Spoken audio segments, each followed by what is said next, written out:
Nah, menariknya, Blade bisa memberikan kekuatan yang sangat powerful dalam melakukan rendering view. Nah, ini yang akan kita bahas. Nanti rendering view-nya itu sesuai dengan data collection, di mana kamu dapat menggabungkan proses looping dan memasukkan satu baris data di dalam direktif each-nya. Jadi argumen pertama adalah syntax each, nama view-nya, nama view yang akan di-render atau di-include-kan untuk setiap baris data collection-nya.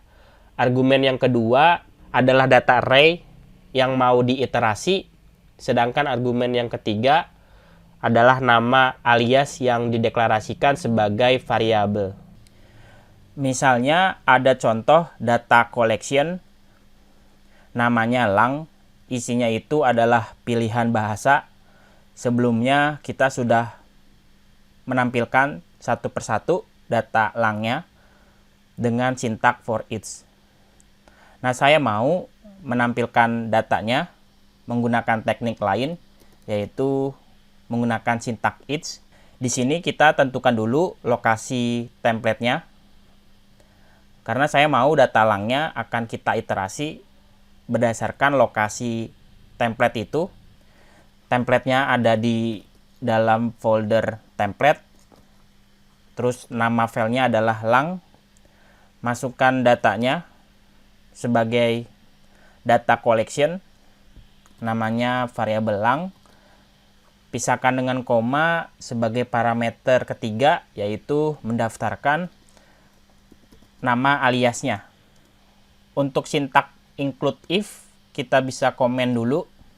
Setelah kalian buat syntax seperti ini, dari situ kalian bisa akses variabel alias ini ke dalam template yang sudah di-include, yang sudah di-render, untuk mendapatkan satu baris data dari masing-masing kolomnya. Berarti ada struktur yang berubah, di mana saya akan coba pindahkan struktur utamanya.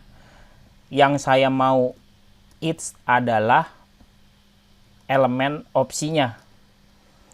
Jadi syntax for each-nya kita ganti dengan syntax each.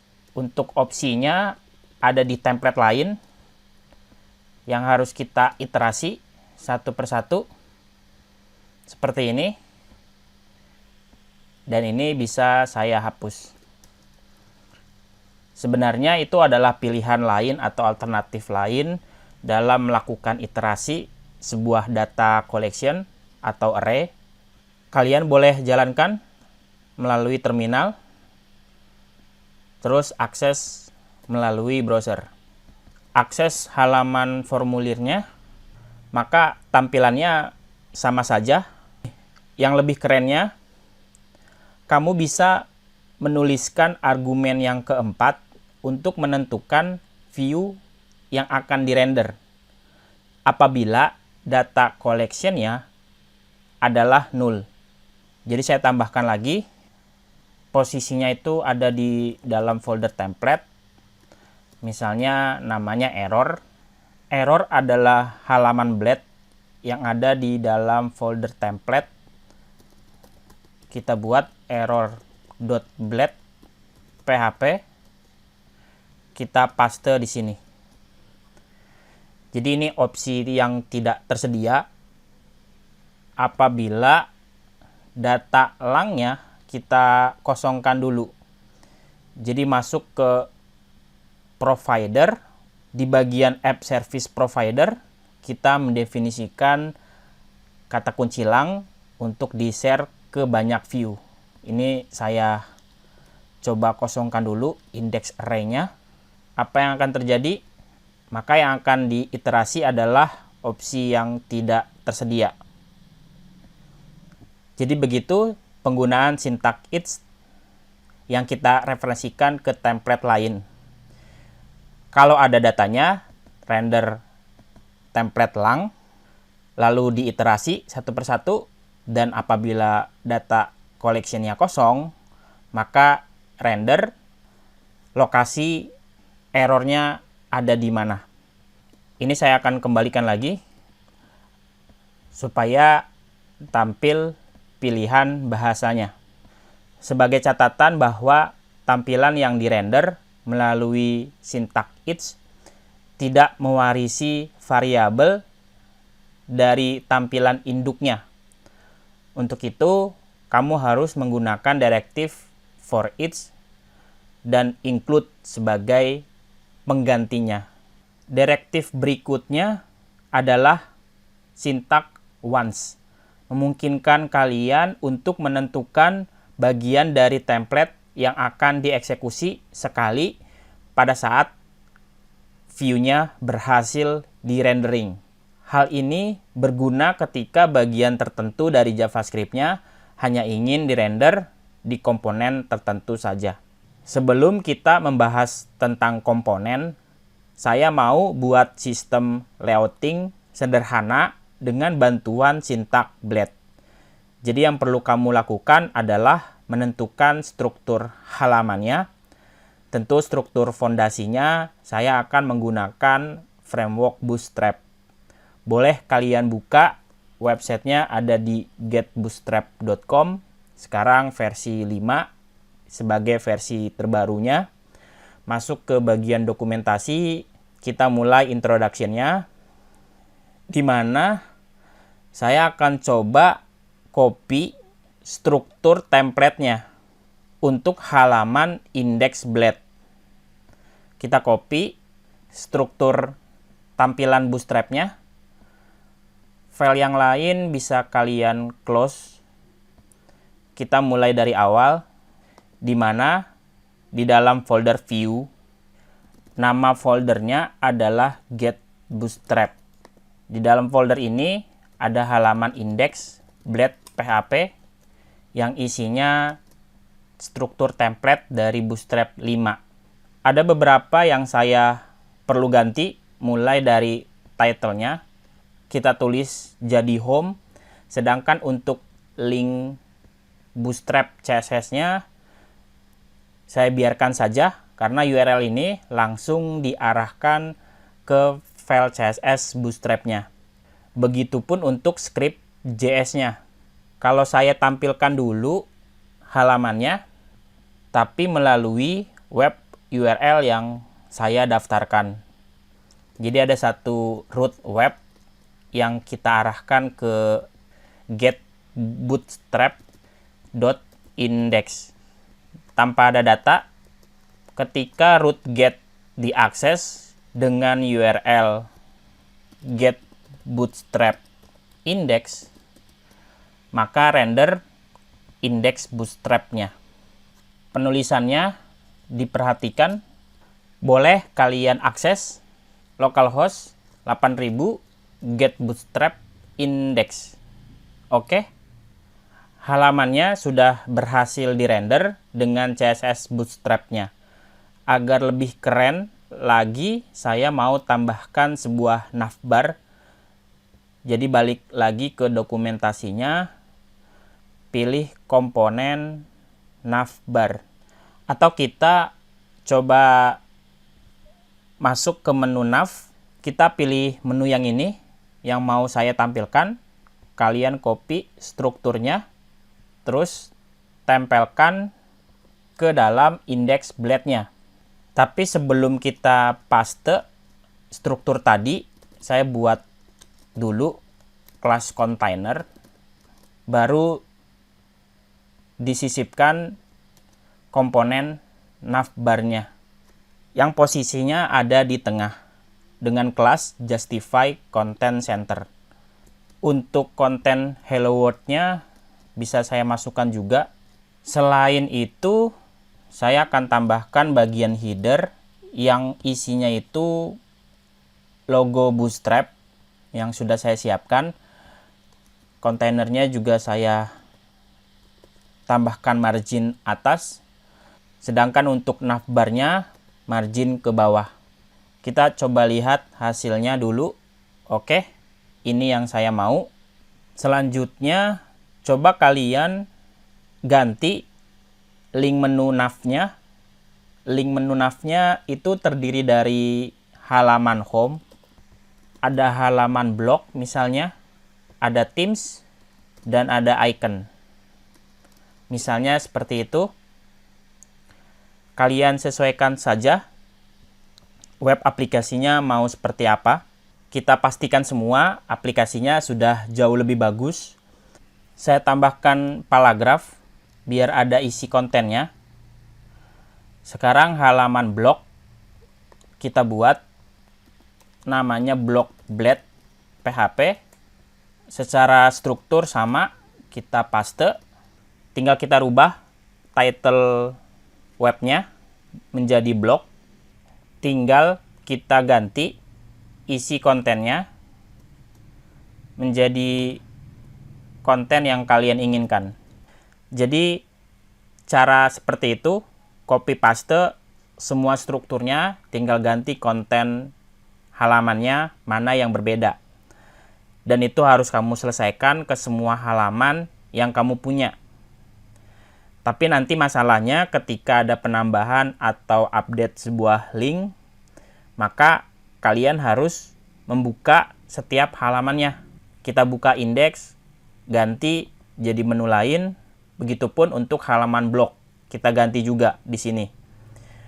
Coba bayangkan jika halaman webnya sudah banyak, maka cara tersebut sangat merepotkan. Dan cara itu tidak efektif.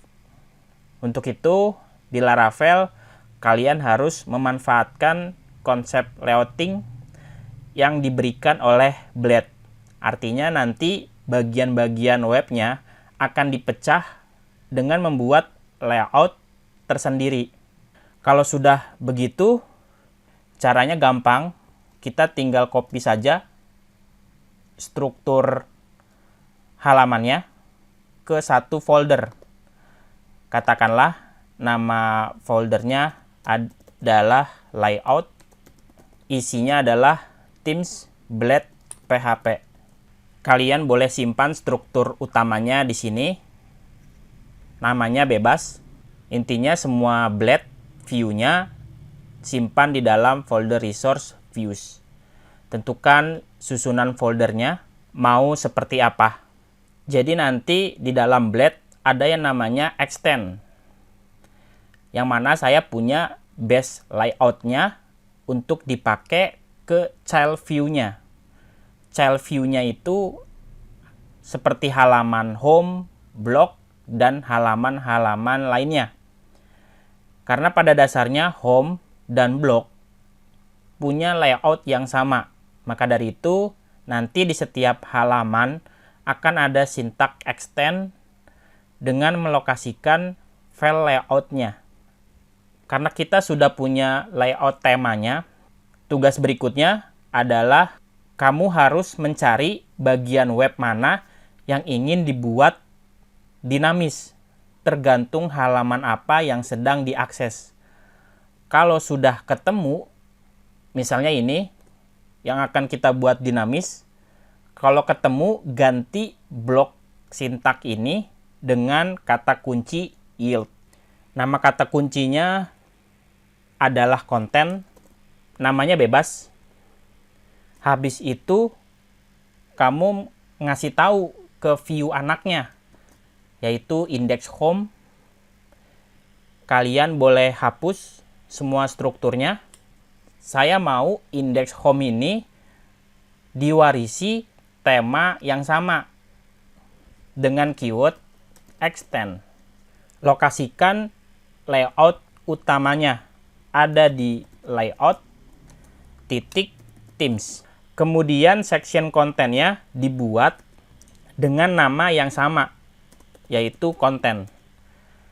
Nama kata kuncinya konten, di sini konten. Isi kontennya adalah halaman index home. Kenapa begitu? Supaya section tersebut diteleportasikan ke dalam yield kontennya dengan posisi yang benar. Jadi kalau posisinya di sini, maka struktur yang di dalam section konten ini akan dipindahkan ke sini. Pastikan nama kata kuncinya sama. Dengan begitu halaman blognya juga harus kamu suntikan dengan layout yang sama. Tulis extend layout.themes buat section blade-nya, namanya konten, tapi kontennya berbeda. Kalau sudah, kalian boleh akses halamannya. Tentu tidak ada perubahan ya. Halaman blognya belum saya tambahkan. Silakan ditambahkan get bootstrap /blog render blog get bootstrap-nya. Sekarang kita coba akses blognya. Maka sudah tampil. Nah, sekarang kalau kamu ingin merubah atau menambah elemen baru, tinggal buka layout Themes-nya tanpa perlu membuka setiap halamannya. Misalnya, saya arahkan ke get bootstrap /blog. Untuk yang ini, get bootstrap index. Kita update link navbar-nya, terus kita jalankan kembali. Maka sekarang halamannya sudah ditampilkan berdasarkan link yang saya update. Jadi itu dia sistem layouting pada Laravel yang sangat sederhana. Terima kasih. Pada video kali ini saya akan membahas tentang penggunaan komponen pada Laravel 9. Katanya komponen dan slot memberikan kamu opsi tambahan yang bermanfaat untuk mengatur bagian tata letak dari struktur aplikasinya. Tentu ada dua cara dalam penulisan komponen. Yang pertama adalah komponen berbasis kelas, dan yang kedua adalah komponen anonymous.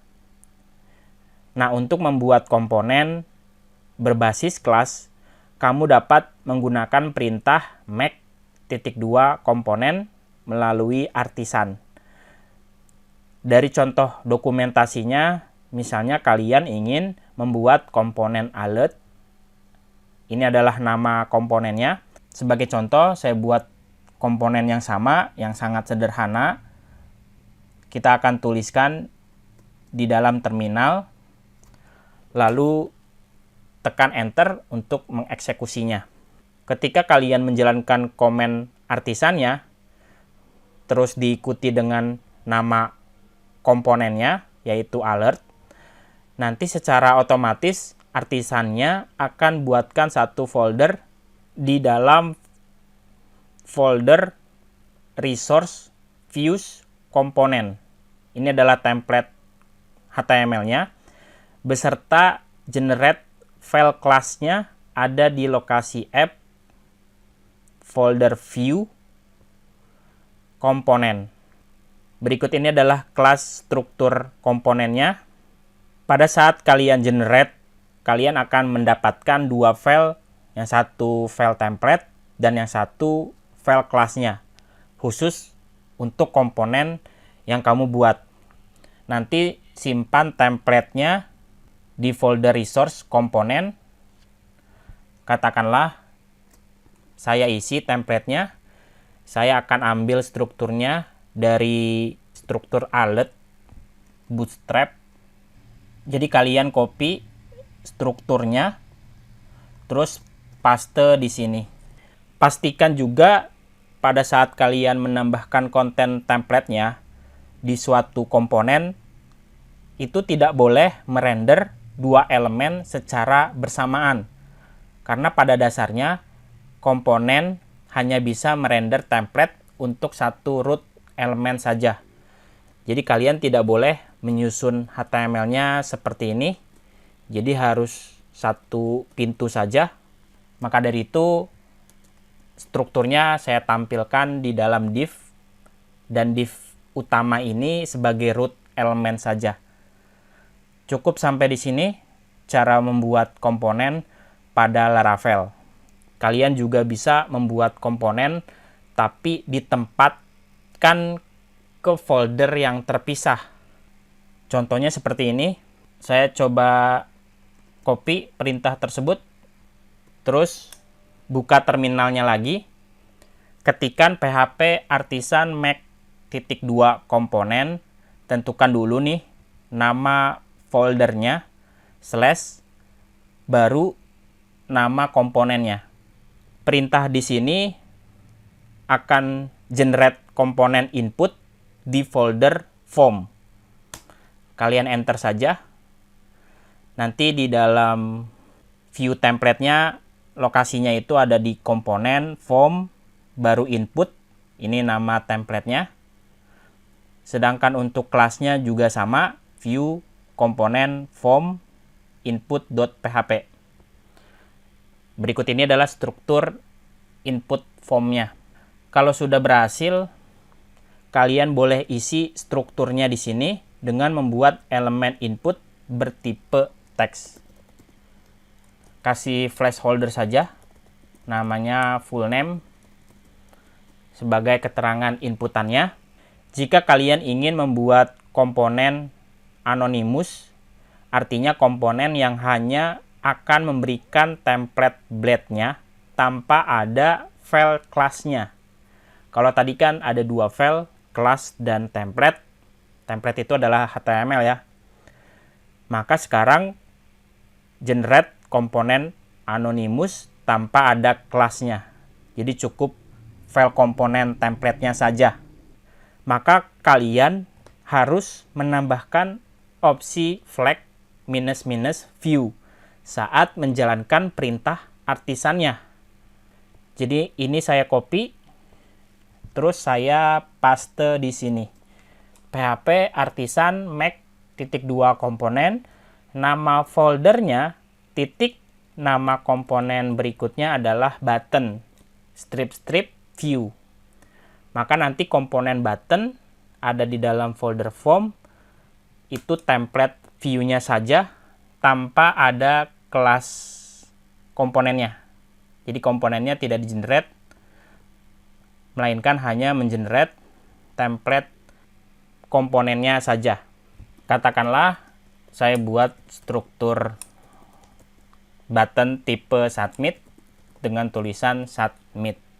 Nah, sekarang tinggal kalian render komponen-komponen tersebut sebagai nama HTML custom-nya. Kalau kamu perhatikan dalam penulisan rendering komponen, Blade memberikan prefix X di depannya. Jadi X nama subfolder, terus titik nama komponen Blade-nya. Kalian boleh coba tampilkan di formulir Blade. Ini adalah halaman utamanya. Buttonnya itu saya ganti jadi X strip forms dot button. Jadi nulisnya gini, seperti HTML biasa, tapi HTML yang di custom dengan nama yang kita tentukan sendiri. Lalu ada input tipe teks tadi. Jadi input nama komponennya. Sedangkan untuk yang pertama tadi ada komponen alert, nulisnya X strip alert tanpa ada subfolder. Harusnya semua template-nya berhasil dirender apabila kalian mengakses halaman formulirnya. Ini adalah komponen alert, ini komponen input, dan ini komponen button tipe submit-nya. Oh iya, ini alternatif yang lain ya. Jadi kalau kamu menggunakan simbol titik, artinya kamu memisahkan subfolder dan filenya.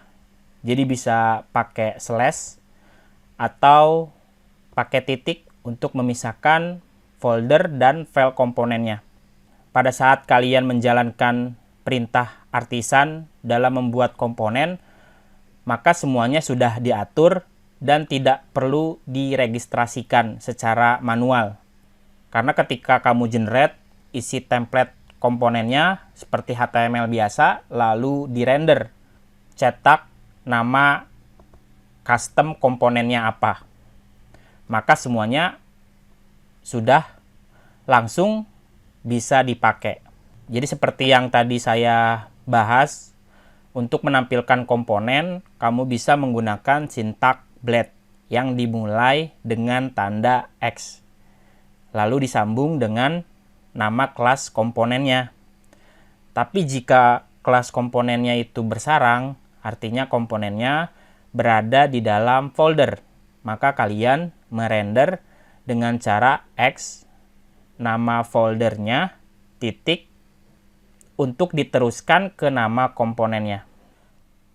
Tidak kalah menariknya, di dalam konsep komponen, kamu bisa mengirimkan data ke dalam Blade template-nya dengan bantuan atribut. Tentu string atributnya sangat sederhana. Tentukan kata kuncinya, lalu value-nya atau data yang mau dikirimkan. Tentu namanya bebas. Katakanlah saya ingin menambahkan atribut tipe. Tipenya itu adalah sukses. Berbeda jika kalian ingin memberikan data yang bentuknya variabel PHP. Maka kalian harus menambahkan karakter titik 2 sebelum nama atributnya. Katakanlah namanya pesan, lalu pesannya dari variabel PHP yang perlu kita deklarasikan. Silakan buka web route-nya. Di bagian root get form submit, tambahkan data. Katakanlah pesannya seperti ini. Terus kata kunci pesannya kita binding melalui atribut komponennya supaya datanya bisa diterima dengan baik. Tapi sebelum kita tampilkan ke dalam template-nya, kamu perlu mengatur atau mendefinisikan atribut tersebut di dalam kelas komponennya. Silakan buka komponen alert. Kalian daftarkan atribut tersebut melalui function construct agar properti atributnya bisa digunakan secara publik dan otomatis tersedia untuk tampilan komponennya. Tulis satu persatu, namanya harus disamakan, ada tipe, dipisahkan dengan koma untuk atribut yang lainnya. Atribut tersebut bersifat public, jadi kalian boleh tulis public tipe dan public pesannya. Sekarang kita bisa terima atribut tersebut dengan menuliskan this variabelnya, lalu simpan value atributnya. Dengan begitu, kalian tidak perlu melakukan secara manual render data ke metode view-nya. Habis itu, saatnya kalian menampilkan variabel datanya yang dikemas dengan sintak Blade kurung kurawal 2 kali, cetak datanya di sini. Begitupun untuk atribut tipenya. Sekarang kalian boleh jalankan servernya, lalu akses halaman formulir. Value atributnya sudah berhasil ditampilkan. Jadi itu contoh penggunaan yang sangat sederhana dalam mempassing data ke dalam template komponennya. Nah, untuk penulisannya, kamu juga harus perhatikan bahwa untuk memberikan atribut ke dalam sebuah komponen, kamu harus menggunakan camel case untuk menuliskan variabel data di dalam konstruk komponennya. Sedangkan untuk penulisan kebab case harus kalian referensikan ke nama atribut HTML-nya. Apabila nama atribut yang kamu tentukan itu lebih dari satu kata. Jadi seandainya kalian buat properti data namanya alert type, maka atribut HTML-nya harus menggunakan kebab case, yaitu disambung dengan tanda minus. Nah, yang perlu kalian catat adalah dari beberapa kasus di kerangka kerja JavaScript, salah satunya adalah Alpine.js. Alpine.js juga menggunakan awalan titik 2 untuk melakukan binding data. Cara membedakannya, kalian bisa menggunakan awalan titik 2 kali seperti ini. Hanya untuk memberitahu bahwa Blade atribut merupakan properti data dari kelas komponennya. Walaupun kalian menuliskannya seperti ini, maka nanti Blade akan merendernya dengan simbol titik 2 sekali seperti ini. Selain data untuk template, kalian juga bisa membuat metode yang dapat diakses untuk template komponennya. Sebagai contoh, ada public function isSelected namanya, punya parameter, dan parameter tersebut dibandingkan dengan kondisi thisSelected yang sedang aktif.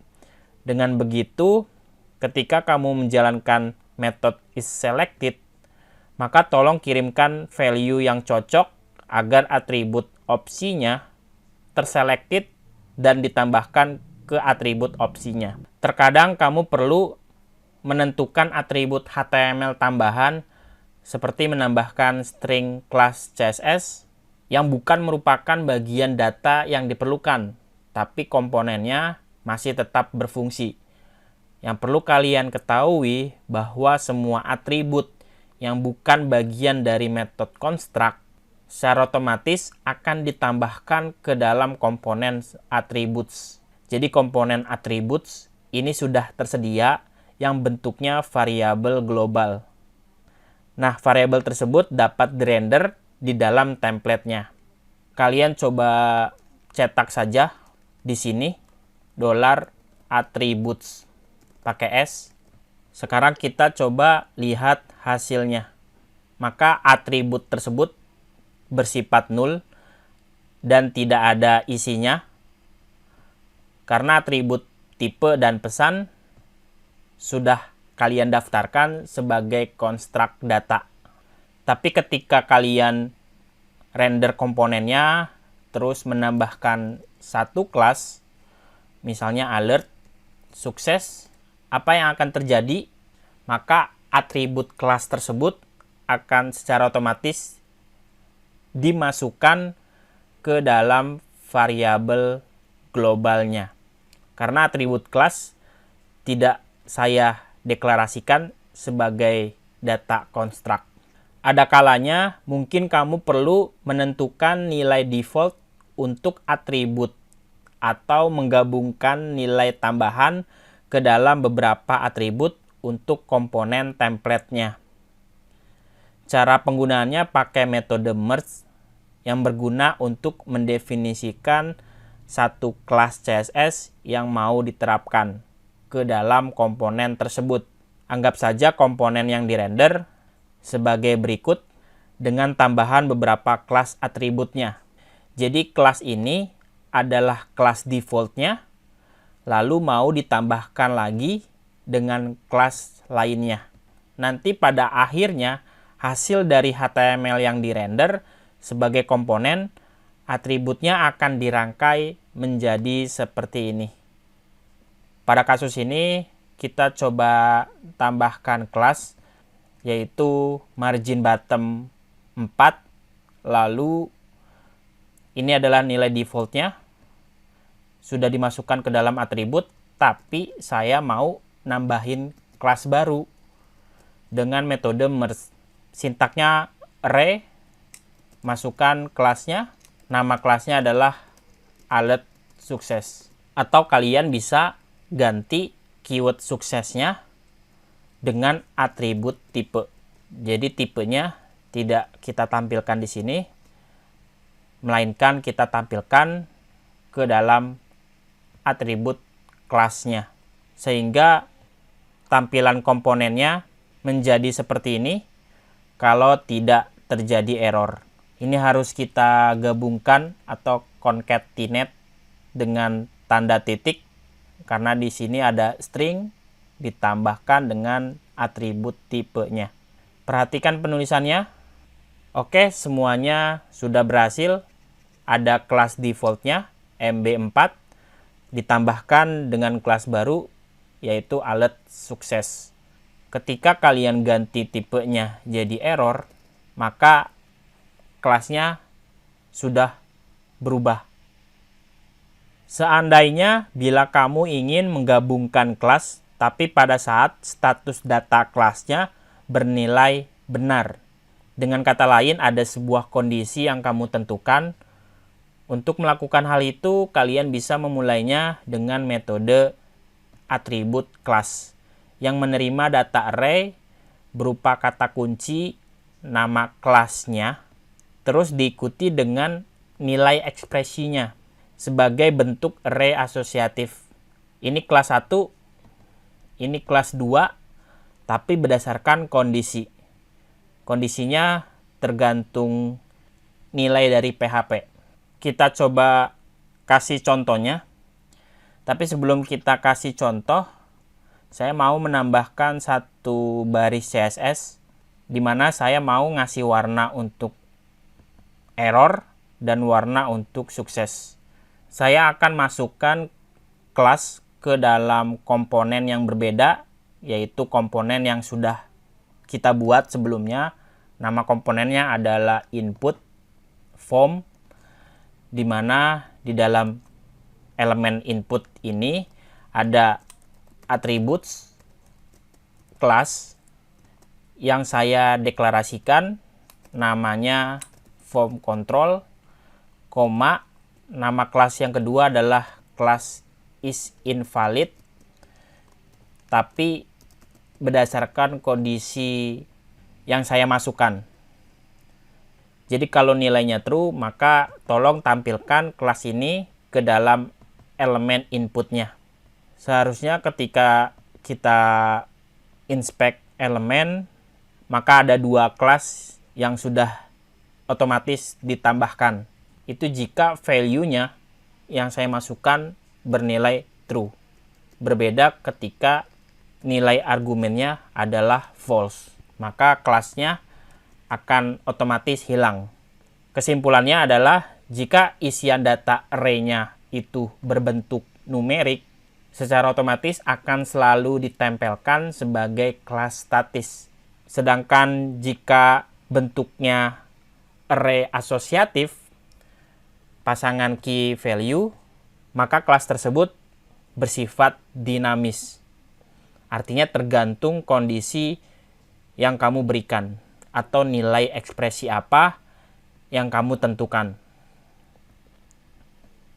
Malah kamu bisa saja sambungkan properti atributnya dengan menuliskan metode merge dan penggabungan metode kelas. Saat kamu menggabungkan atribut yang bukan kelas, value yang diberikan ke metode merge dianggap sebagai nilai default. Tidak seperti kelas yang mana atribut kelas akan digabungkan dengan nilai atribut yang kamu cantumkan sebagai string kelas tambahannya.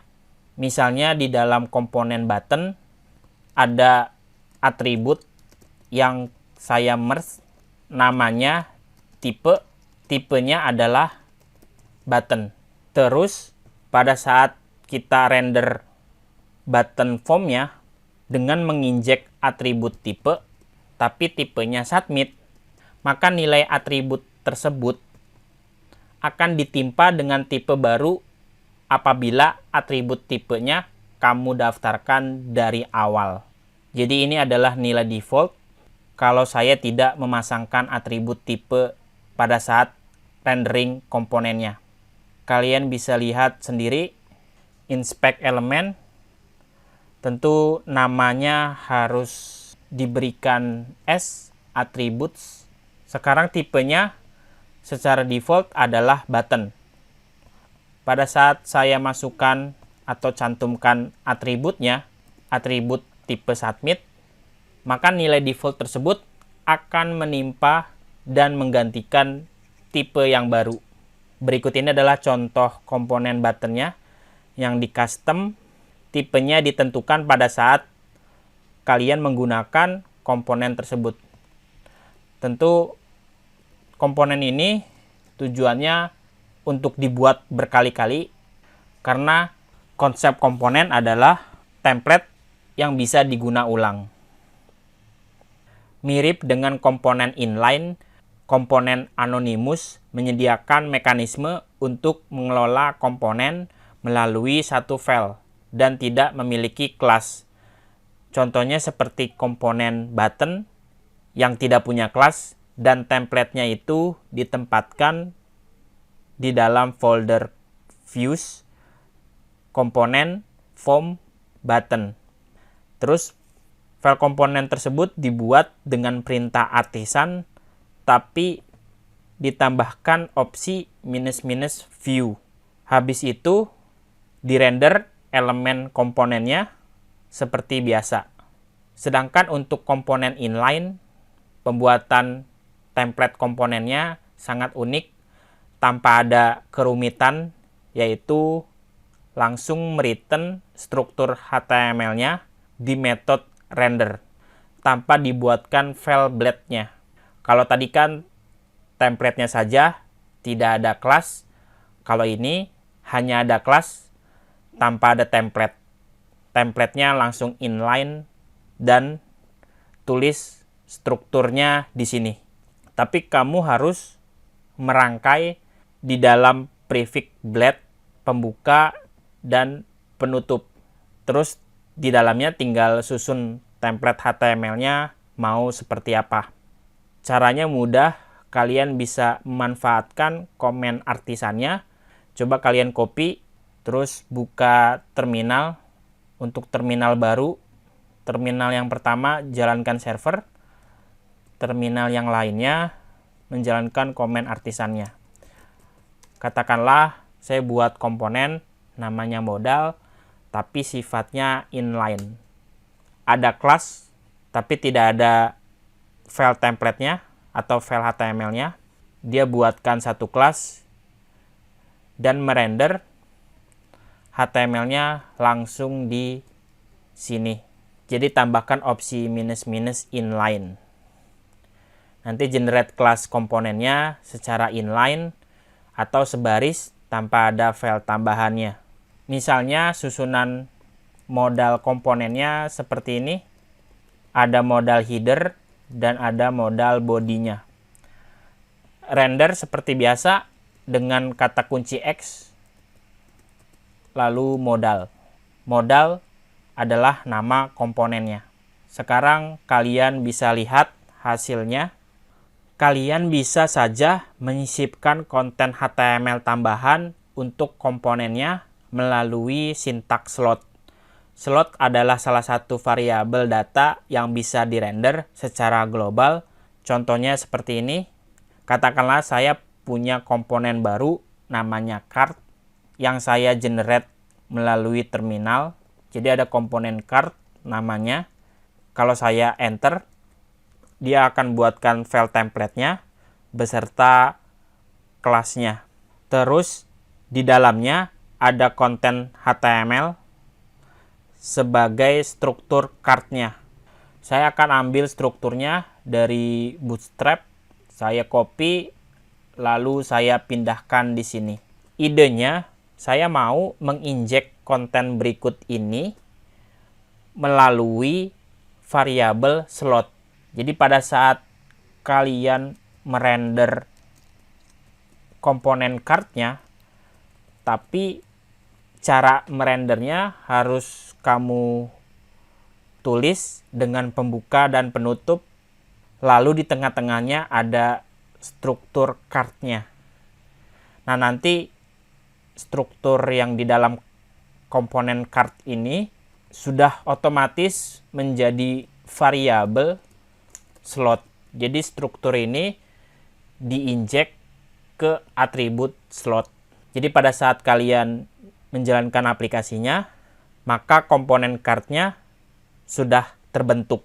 Karena slot ini menyertakan isi HTML, tenang saja, slot akan menyertakan isinya sesuai dengan letak slot yang kamu tanamkan. Karena terkadang komponen pun perlu membuat slot yang berbeda di lokasi yang berbeda pula. Maka dari itu, saya mau membinding title slotnya. Caranya seperti ini. Jadi anggap saja isi slotnya itu hanya HTML satu baris seperti ini. Tapi tetap strukturnya saya pindahkan ke sini. Lalu slotnya diposisikan dengan tepat. Jadi slot masuk ke sini, lalu ada slot dengan nama title. Slot title-nya adalah ini. Di sini saya akan tulis title. Penjelasannya seperti ini. Yang pertama, kalian harus menentukan slot name-nya yang dipisahkan dengan titik 2. Nama slot name-nya adalah title. Isinya adalah tulisan biasa atau HTML tambahan juga boleh, karena nanti isian dari slot title ini akan disisipkan sebagai atribut dengan nama slot tersebut.